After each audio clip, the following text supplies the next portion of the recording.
Hi, everybody. This is Al Spath. I'm here on a Monday with a Sunday Conversation, a special edition. Since the World Series of Poker is going, it's very difficult to get a hold of quality people to interview. But today I got a real good one for you today. I got Roy Cooke, a superb limit player in his day. I don't know how much we're going to get into that right now. He still plays, but he's been writing for Card Player magazine for quite a long time. He's a senior columnist there, and he has been writing about his journey into no limit poker. Roy, are you there? I'm here. It's good to be with you, Al. Hey, it's good to have you on. Now, Roy was born and raised initially in Derby, England, and then he found himself in Washington. I think it was Bellevue. Is that correct? Yeah, right, correct. My father was a Rolls-Royce engineer and moved to work at Boeing, and I fortunately grew up in a state where they allowed you to gamble at age 18, so I could go into the poker rooms as a actually I was sneaking in when I was 15 years old.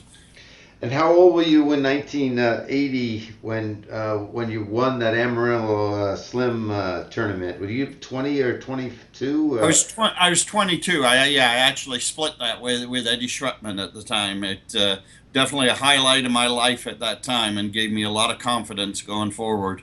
Was that in Tahoe? And have you been back to Tahoe since? That was in Tahoe. Yeah, I love. Obviously, it's a fond memory. I love going back there. It's a beautiful city, and with some very good memories for me.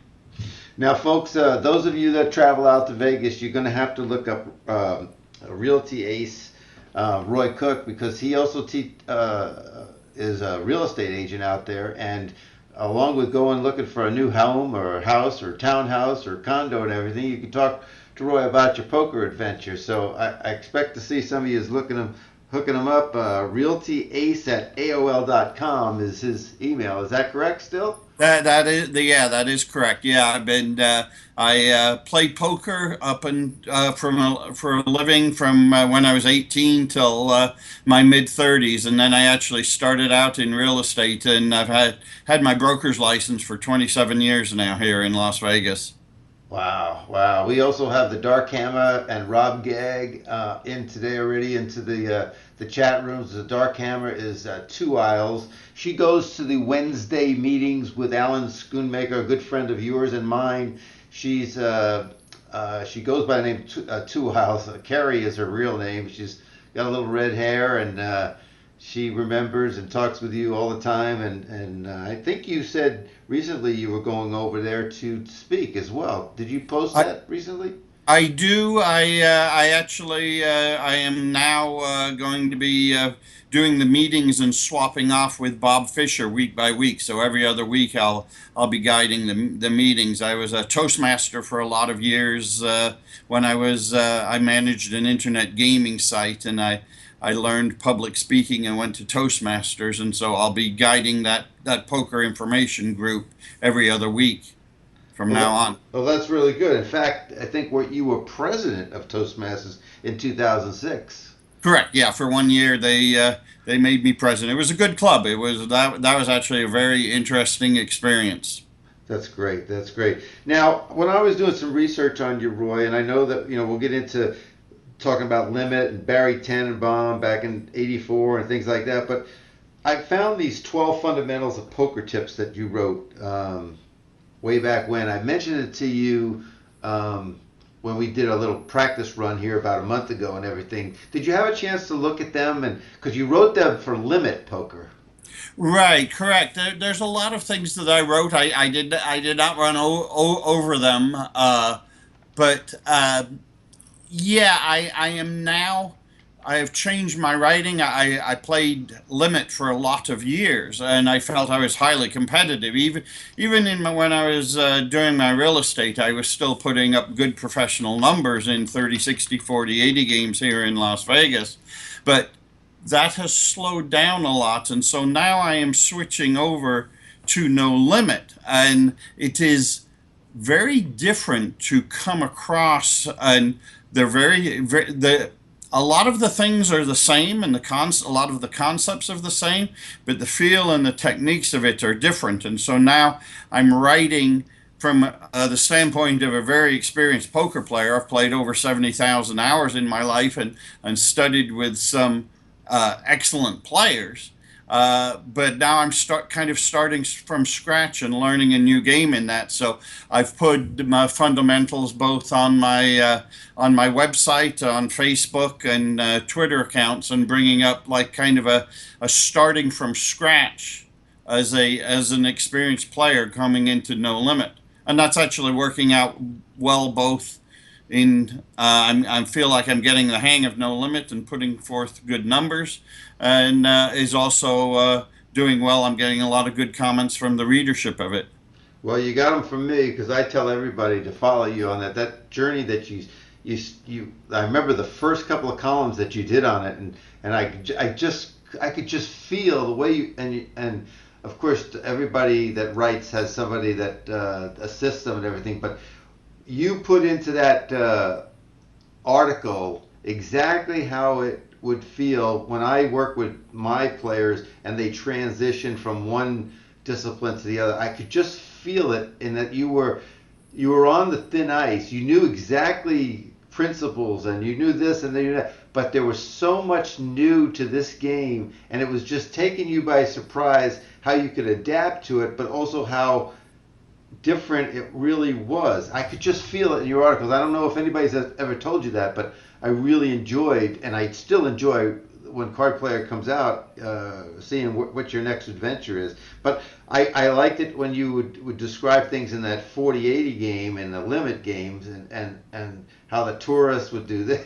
I love being in your shoes. I don't know what it is about your writing, but you put me at the table. I guess that's what I'm trying to say.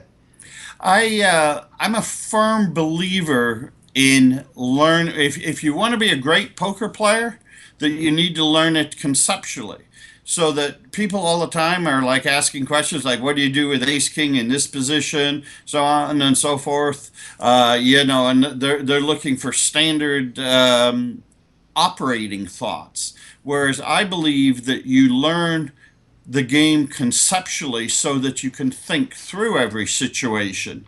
And as long as you have good feel in the situation, you'll make good decisions and train your mind so that from the start of any situation, know what concepts apply to the situation, and your brain will automatically adjust to any situation. And if you want to put forth good professional numbers at high limits, I think that is a must. Now, when you went over to get your feet wet, you did start out the 1-2, and then quickly you found it okay, and then you went to the 2-5. Did you notice the difference between the 1-2 and the 2-5 players? Was there a significant difference? And if there was, what can you attribute that to? Well, I played 1-2 online, and I actually think that game is tougher than the 2-5 live. I like playing the online. You get a lot of hands. You can put in a lot of experience, quickly. You can play, and maybe this is counterproductive, but you can play reasonably good players at 1-2 limits, not put a lot of money at risk, and get experience playing thinking players. Um, so that has worked well. You also have all of the computer tools, your online replayers, those sorts of things that are great learning tools. And so I think online is a great way to learn.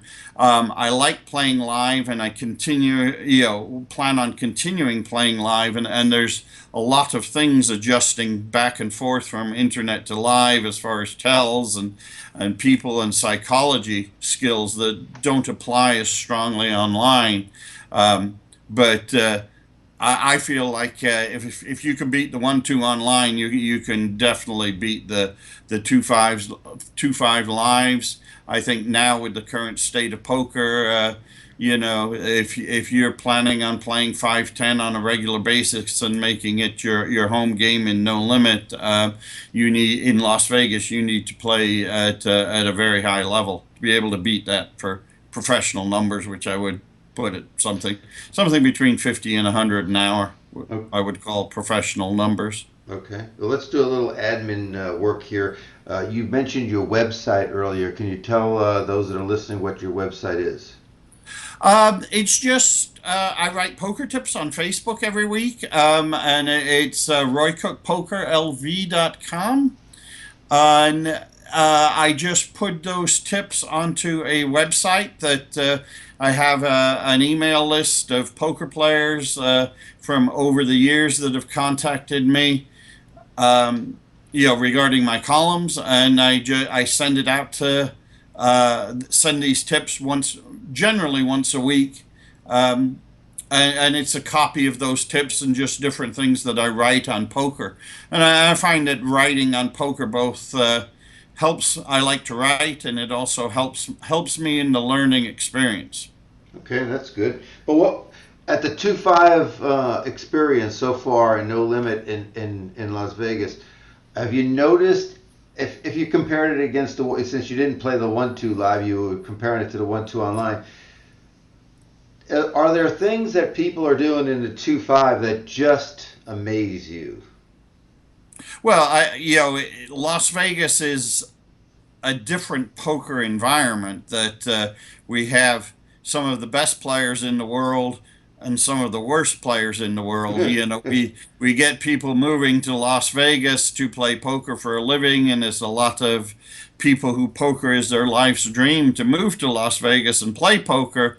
And so there's lots of quality there. Then you also run into the guy who, just came over from China and has heard that they play this game in Macau and, wants to give it a shot and just has, doesn't even understand how to read the board. And you'll find both of those players in Las Vegas. Unfortunately, you run into more of the former than the latter. You observe people all the time. Of course, you get tells from people, but how do most of the people that you're playing against live handle tilt? And obviously everybody at one point in time can be tilted off of a comment or of a hand or something like that. Have you experienced recently any tilts or in the last 5 years where you just remember that day and somebody just got under your skin? Not where I let it affect my play, and I think I've kind of numbed my mind Okay. over the years of experience to do that. I think emotional control varies within human beings, and you see even very intelligent, very experienced players just go totally berserko, and you see inexperienced players be able to maintain calmness through the situation. But I feel that's been a strength of mine over the years is my lack of it getting to me emotionally. Sometimes I've had, nobody likes to lose, and I've had my share of bad runs, but the moment I even think that it's going to start affecting my thinking and my focus and my play, I'm just gone. Yeah, that's great emotional control for sure. One of the questions that came in during the week when I told folks that you were going to be on was, are you available for coaching live or online? And is there a student or client of yours that you're very proud of that you have coached?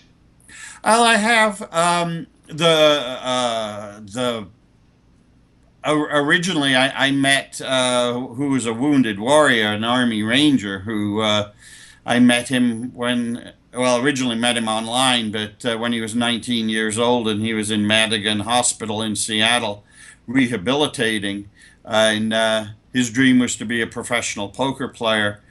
He was actually the Army Ranger that was wounded in the Pat Tillman incident in Afghanistan, and I coached him. Is that Randy? Pardon? Is his name Randy? No, his name is Jade Lane. Jay Lane. Okay. Right. And I coached him, and he became a very good quality 30-60 limit hold'em player. And I introduced him to some people that I knew that were some of the world's best no limit players. And he has turned into quite the no limit player. Incredible individual, incredible mental toughness, just great work ethic, and incredibly intelligent guy. And he has just been crushing poker. Even in today's tough times, he is still crushing poker. And whereas originally I started out mentoring him and bringing him along, now he is my no limit poker coach, and yeah, he's a highly successful 10-20 no limit online poker player. Well, listen, pass on to him our thank you for his service. We really appreciate it. As coming from me, I'm a 24-year vet in the Air Force. I know how much he gave, and to be associated with the likes of Tillman, Pat Tillman, is incredible. And I can't imagine what he went through. I can only thank him for his service and what he's put forward. So thank him for all of us, please. I will do, and he is one of the most wonderful human beings I've ever met in my life. I And mean, he, just and so, do you teach other people, or can they get in touch with you? I have I actually I have one of Barry Tannenbaum's old students who I coach, but I'm not officially in the coaching business. I've done it kind of here and there sporadically with people I know and like and have potential, but I'm not somebody who is like trying to market coaching. I'm 59 years old now. I run a real estate business in my spare time. I'm trying to still play 1,000 hours of poker a year, and very much enjoying it, and enjoying the competition of it. But I don't have a lot of time for it. To do those. Yeah, You you know. got. How about golf? You got to have any time for golf, or is that not? Well, that's not one of my success stories in life, Al.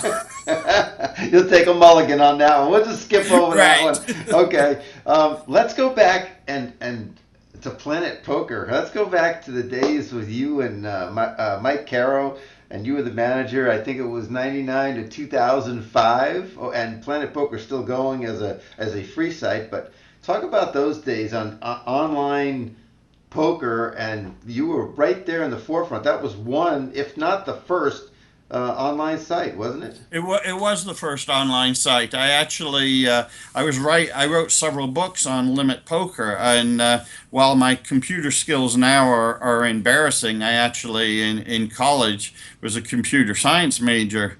Um, that said, there's been some upgrades over the last 45 years, but uh, a man read my book and saw my education background, and I just picked up the phone one day, and it was Randy Blummer who called me up and said, "Hey, we're writing a program, and we're going to put it online, and we're going to start playing online for real money." And I had a conversation with him for about 20 minutes, and I kind of wondered what the guy was smoking. Hmm. And he says, "No, we're going to get the do a test run in 3 weeks. I'll give you a call back." And in 3 weeks, I got a phone call back, and they put off. He had an agreement with ASF Software, and we put up the first online poker site, and I became the cardroom manager of Planet Poker, and it was an incredibly interesting and learning experience for me, and from beginning to end, to manage a card room, to deal with all the political events of internet gaming, and to follow it through up to we actually closed down at the when the UIEGA closed everything down. Yeah, I played on Planet Poker, and I also when Mike was the dean at Poker School Online before I became dean, he did a lot of broadcast there. And if you listen to some of his recordings, he would say it would start out with this almost Twilight Zone music, and he said, "Welcome to Planet Poker. This is Mike Carroll," and it sounded like he was that guy in Back to the Future, with the hair sticking up and had this flux injector for the. I mean, that's Yep. what he sounded like on these tapes. But you listen to him, and he would just cover so much good stuff. But he would capture your imagination. He's a great guy. That was fun. I really enjoyed working with over the years. Something else that kind of I want to point out in my experiences at Planet Poker and then online, we've heard a lot about some of the negative things of of online poker. But when Planet Poker voluntarily closed down at the UIEGA, we had many, many millions of dollars in the players' account. And Randy Blummer, the owner of Planet Poker, who was successful in his business by all means, but obviously the players' account was huge amounts of money. He was totally untraceable in the situation, could have walked away with the players' funds and nobody would have ever been able to trace him down. With honor and integrity, of which the man he is, he returned every penny to every player, and yet you never hear of that, and nobody ever knows who he is. So, there's another side to the coin beyond the news stories that we've heard lately. Yeah, I tip my hat to him. Unlike the gentleman who's still at the World Series of Poker, who was at Poker Spot. I won't mention his name right now, but he was in charge of the money there, and he never gave an apology, never gave a dime back to anybody. I wrote an article one day about how these guys had posses at the, they had their own little group around them, and how they were selling themselves on eBay and everything. The same guy, this is the same guy that I'm talking about, and how I found that to be quite upsetting to me. I got a death threat email from one of his posse members. In fact, it was crazy. And now we have Howard Lederer coming out with a letter of apology. Did you read that by chance? I did read that, yes, and I think his timing is such. Yeah, he wants to play in the World Series of Poker. Um, yeah, I mean, I think that's up to everybody to judge that, how they want to in the situation. But yeah, I also think there's much more to that than what is originally reported in the situation. I agree. And did you notice that Chris Ferguson sat down at the table this year? I did. I just looked that up last night. Yeah, he played the seven stud. First time since 2010 that he has shown his Correct. face at the World Series. That was amazing for me to see that headline last night, and I just wondered how many people tried to get up in his grill and try to say something or interview him or anything like that. But he said, the only comment I heard he made was, "I'm just here to play poker." Right. Correct. Yeah, I don't know how that went for him. I was always friendly with Chris. He it and had a good relationship with Chris. That isn't always the most popular thing to say nowadays. I mean, I don't know the extent of his involvement in everything, but I always found Chris very honorable and good to deal with. Yeah, you mentioned before that you took up computer science. Did you go to University of Washington because you were raised in Bellevue? Did you wind up there? I did, yeah. And I started there and kind of got all caught up in poker, amazingly. That's what I was going to ask you. That's my next leading question. While you were at the University of Washington, was that where the introduction to poker? And did you play poker during your college years? I did play during my college years. I actually, what's something I feel is a huge advantage. My father was a tournament chess player, and so he was trying to raise Bobby Fischer too. And so I was good at games, and I played junior chess leagues and that sort of thing. And I found that as a kid, getting in poker games, I had a natural ability, and I found that even at 15 years of age, I took some courses at the University of Washington, so I had a student body card, and some card rooms allowed me to use that for ID. So at 15 years of age, I was going into public card rooms and actually beating the games. And of course, the money was significant to me. And I ended up I did some programming. I worked for a company doing some programming, but I was always making more money playing poker than I was like working, and it just seemed natural to me to go into go into playing poker. Initially, I started poker and said, well, I'll just do this for a while and go out and have some fun. Although 16 years later, I was living in Las Vegas. And playing 30-60 every day. How about that? You told me a story about that affected you a little bit about the robbery shot back in Washington. It was a home game. Correct. Yeah, there was the Wami killings uh, in Washington. There were people who actually played out of Tukwila who I knew. I didn't have a good relationship with them, but they robbed a Chinese card game for I believe it was about $30,000, and they Wow. lined everybody up and shot them, Whew. and they killed 13 and they wounded one, and they got caught, but it made the police shut down all of the private games in Washington. You were limited to play $5 limit at the time, and that's a huge factor that made me move down to Las Vegas. I'd already been playing a fair amount in Las Vegas, but the fact I had no access to large scale games in Washington anymore, uh, just made it financially and not very viable to stay there. Now, did you meet your? Is it Misty?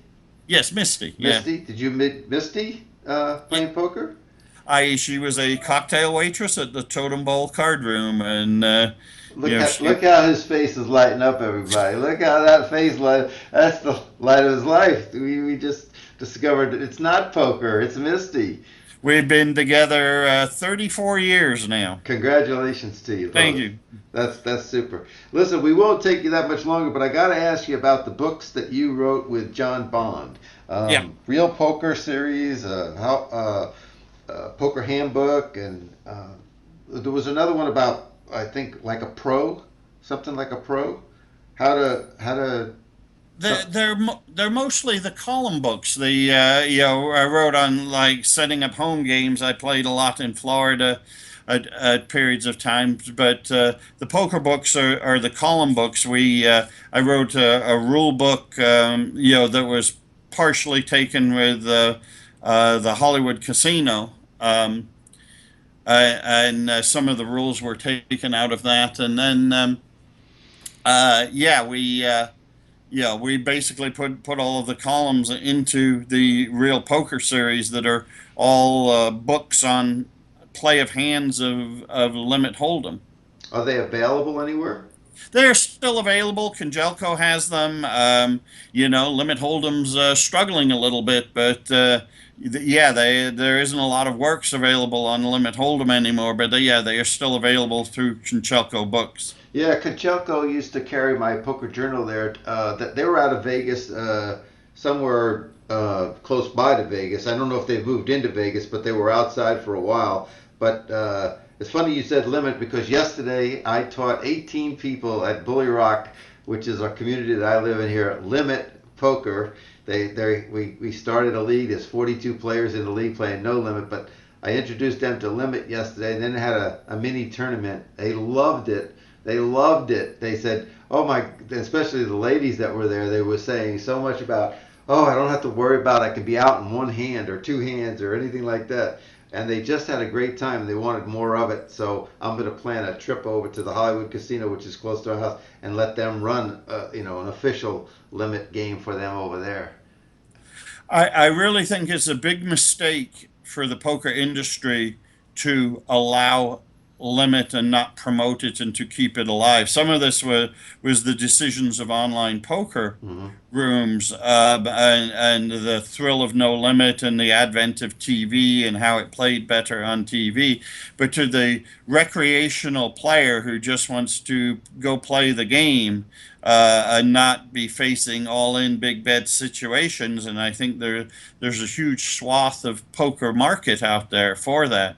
The inability of the poker industry to maintain that game is to its own detriment.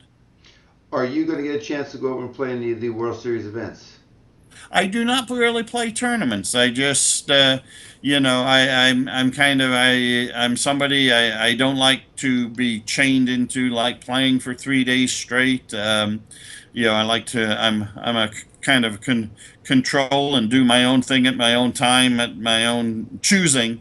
And I've never really played tournaments. I just basically I'm a cash game player and just enjoy the challenge of that. And I think there's way more skill and way more edge playing cash games for the good player than there is in tournaments. Well, I heard from two dealers that I know, Chris Parsley and James Wilcox, that are up there dealing at the World Series, and they said they're also dealing some of those cash games, and they say they're pretty juicy. So I imagine you might find yourself lurking there because there's a lot of people trying to get some money to get into some World Series games.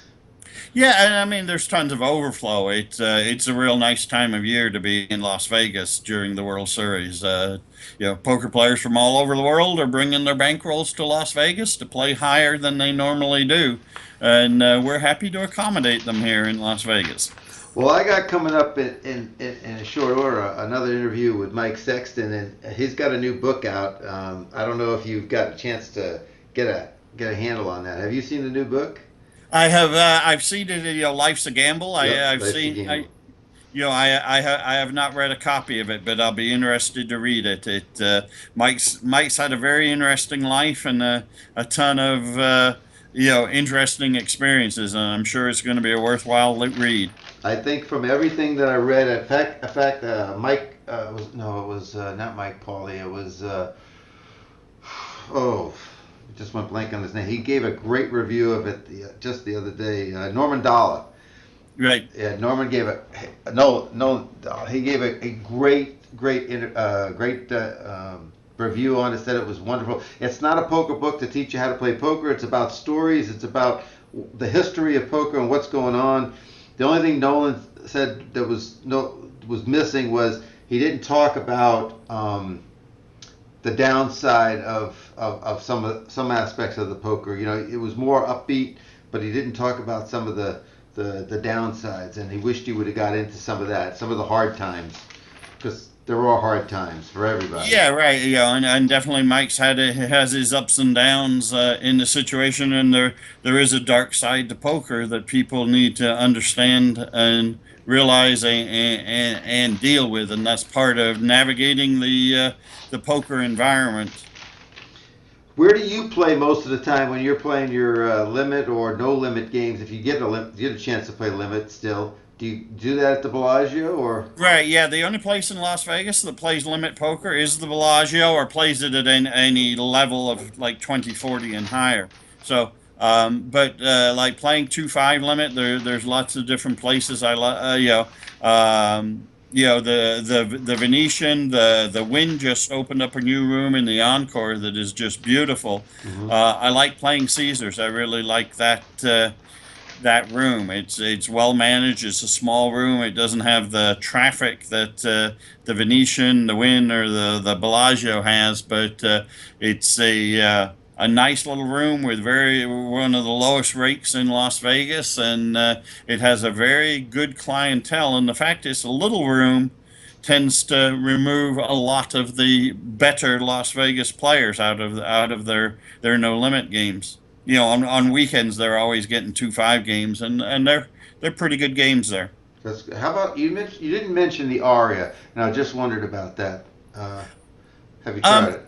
I think the area I think is like well managed and well run. The reason that I seldom play there is just they run the tournaments at night. Sometimes you get shut out, and I'm mostly a weekend warrior now, and they run tournaments, and sometimes it's harder to get into the game there. I've played there several times. I like the room, and it's well managed with good dealers. But yeah, there's several times I've struggled with wait times there. Okay. Well, Roy Cooke, again, the senior columnist for Card Player Magazine, has joined us today, and I really appreciate the time, Roy. And when anybody gets up to Vegas, remember, if you're looking for a home or a house or a condo or something, realtyace at AOL.com, give him an email, let him know you're coming to town, and he can hook you up with something. I'm sure he'd be happy to help you and talk a little poker on the side. Is that correct, Roy? I'd be more than happy to. If anyone needs to get a hold of me, my number's 702-498-9600. There you got it, folks. And one thing from the Dark Hammer, which is 2 aisles and Carrie Conga. She says, "Thank you, Roy, for all you do." So thank you, Roy. I appreciate it. It's been my pleasure to have you on the Sunday Conversation here on a Monday afternoon. Sounds great. Thank you very much and enjoyed it. Thanks now. Okay. Thanks, everybody.